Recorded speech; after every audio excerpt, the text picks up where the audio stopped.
welcome back. We hope that you enjoyed the first act of Hedda Gabler. In a few minutes, we will be bringing you Act 2.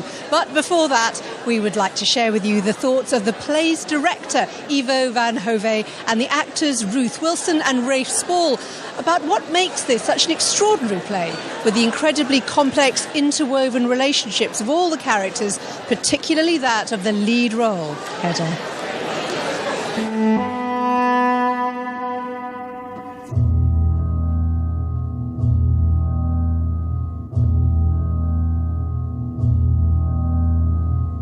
Few masterpieces in the world of the theatre, and I think from Ibsen this is really his masterpiece. It's actually a portrait of himself. That's what I believe.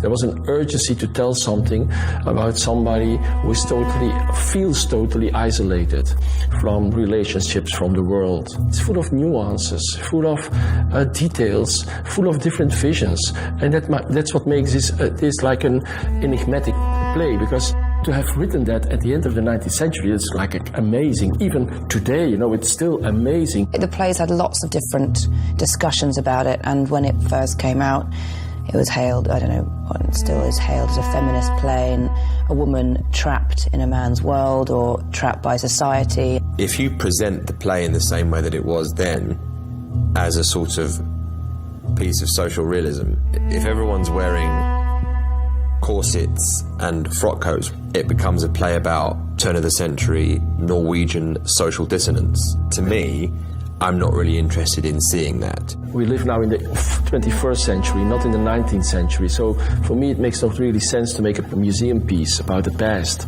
I feel always as a theatre director an obligation to talk about people, humans, themes that matter today. Ivo has really brought out of this in this production, that it's not sort of a woman trapped in a man's world, it's people trapping themselves and destroying themselves because they do that.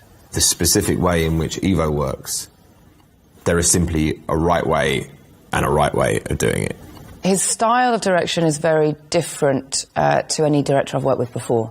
He doesn't really deal in subtext, Ivo. I don't think he's sort of everything, if you say it, you mean it. So it's big, full expression of everything that you're feeling and saying, rather than having me just standing there looking out a window, which it's probably done many times before. He has me trashing the set of flowers. He has me making physical protests and angry, aggressive protests about the situation that I'm in.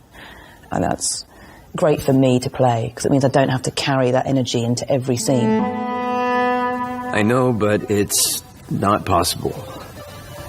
Not yet.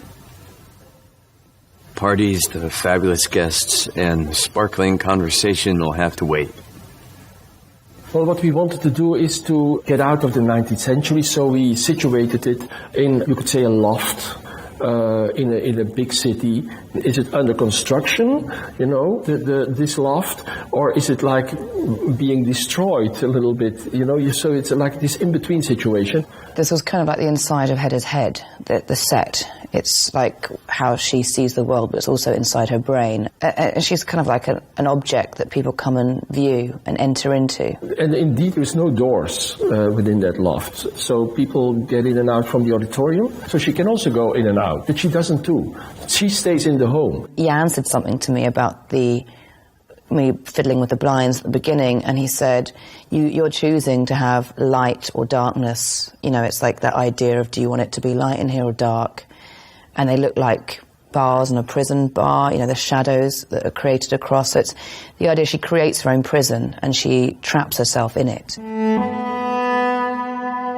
What is unendurable is to be stuck with one person, always and eternally. Day and night. I meant always and eternally. In the theatre, we have always a tendency to explain everything, to psychologize everything. It's okay not to understand some of these moments because people do act irrationally. And we can't explain some very destructive tendencies of people. And I think we're always fascinated by contradictory characters because we are ourselves all contradictory characters. Strangely enough, it's still very rare to write female characters that are unlikable and dangerous and frightening, but they're saying they are illuminating some truths and human qualities and human truths. So that's what I feel this production does, and why it's still relevant, and why this play will continue to find relevance in years to come.